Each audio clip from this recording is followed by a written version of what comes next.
आगामी सिंहस्थ कुंभमेळ्यासाठी प्रस्तावित 65 kilometre ring road प्रकल्पाविरोधात आता शेतकऱ्यांचा संताप उफाळून आलाय। गेल्या 4 दिवसापासून शेतकरी आमरण उपोषणावर ठाम बसले। प्रशासनाविरोधात आक्रमक भूमिका त्यांनी घेतली आहे। काल संतप्त शेतकऱ्यांनी प्रांत अधिकारी पवन दत्ता यांचं प्रतिकात्मक श्राद्ध घालत प्रशासनाचा निषेध केलाय। तर आज थेट जिल्हाधिकाऱ्यांना घेराव घालण्याचा प्रयत्न करण्यात आलाय। मात्र पोलिसांनी आंदोलकांना गेटवरच रोखल्यानं परिसरात तणावाचं वातावरण निर्माण झालं होतं। शेतकऱ्यांच्या जमिनी हिरावून घेणारा हा रिंग रोड आम्हाला मान्य नाही। आमच्या मागण्या तत्काळ मान्य करा, अन्यथा यापेक्षाही उग्र आंदोलन छेडू, असा इशारा आंदोलक शेतकऱ्यांनी प्रशासनाला दिलाय। सिंहस्थाच्या नावाखाली शेतकऱ्यांवर अन्याय होत असल्याचा आरोप करत आता हे आंदोलन अधिक तीव्र होण्याची शक्यता व्यक्त होतीये। संविधान न्यूज, नाशिक। आमचं 4 दिवसापासून आमरण उपोषण चालू आहे रिंग रोड विरोधात।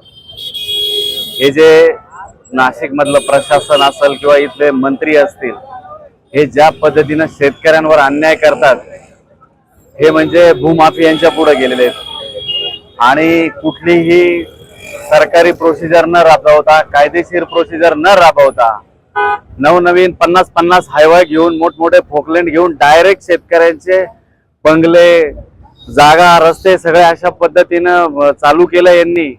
यांना जरा शेतकऱ्यांचा इंगा दाखवण्याची वेळ आलेली आहे।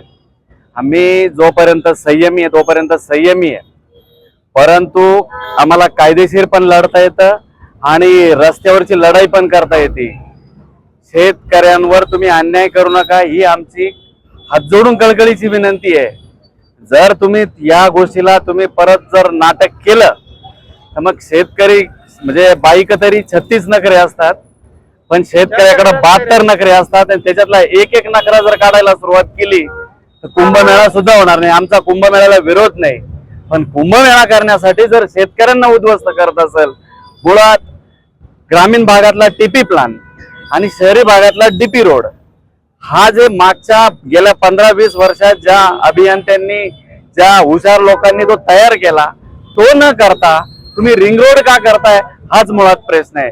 आणि रिंग रोड करण्यासाठी ज्या आजूबाजूचे भूमाफी आहे, ज्या मंत्र्यांचे नातेवाईक आहे, आणि त्यांच्यासाठी हा सगळा घाट घातलाय। आम्ही येत्या 8-10 दिवसात सगळी माहिती घेतोय। जरी यांनी आम्हाला माहिती नाही पुरवली तरी पण आम्ही माहिती घेऊन यांचं सगळं भ्रष्टाचार एक्सपोज करणार आणि आम्ही कायदेशीर पण लढा लढणार। आमचं उपोषण काय थांबणार नाही आणि यांनी जर नाटक केलं परत तर मग आम्ही यांना आमचा इंगा दाखवून देऊ। आता गेल्या 4 दिवसापासून आम्ही उपोषणाला बसले, त्यांची दखल जर ते घेत नाही, शेतकरी तर त्यांच्याशी चर्चा करायला केव्हा तयार आहे। आम्ही त्यांना यादी पाठवली, 25 गाव आहे, 25 गावच्या प्रतिनिधी मोबाईल नंबरसह पूर्ण यादी प्रशासनाला दिलेली आहे, पण ते त्याच्यावर काही दखल घेत नाही। आम्ही अजून फक्त इथं अर्धा तास वाट बघू, नंतर आम्ही आमच्या उपोषण स्थळी जाऊन आपण देखील काही मंत्र्यांवर आरोप केले, नेमकं कुठले मंत्री आणि काय आरोप आहे आपल्याला? इथं दुसरा कोणता मंत्री आहे नाशिक मध्ये? आपण सांगा। इथं तुम्हाला वाटतं की इथं दुसरा कोणत्या मंत्र्याचं काही चालतंय? अहो, जो कुंभमेळा मंत्री आहे त्याच्या दहशतीखाली इथला एक लोकप्रतिनिधी आम्हाला भेटायला येत नाही, आमदार भेटायला येऊन राहिले। आणि त्याचे जावई, त्याच्या सगळ्या नातेवाईकांना कॉन्ट्रॅक्ट हजार कोटीचे जावायला सुद्धा कॉन्ट्रॅक्ट दिले, सगळ्या जावयाने कॉन्ट्रॅक्ट घेतले। आणि जो दुसरा कॉन्ट्रॅक्टर त्याला पण स्लीपर पार्टनर आहे, याची पण आम्ही माहिती आहे ना, पुढच्या 8 दिवसात एक्सप्रेस करतो। अरे तो शेतकऱ्यांचा विचार कर, एडवाणी करू नको।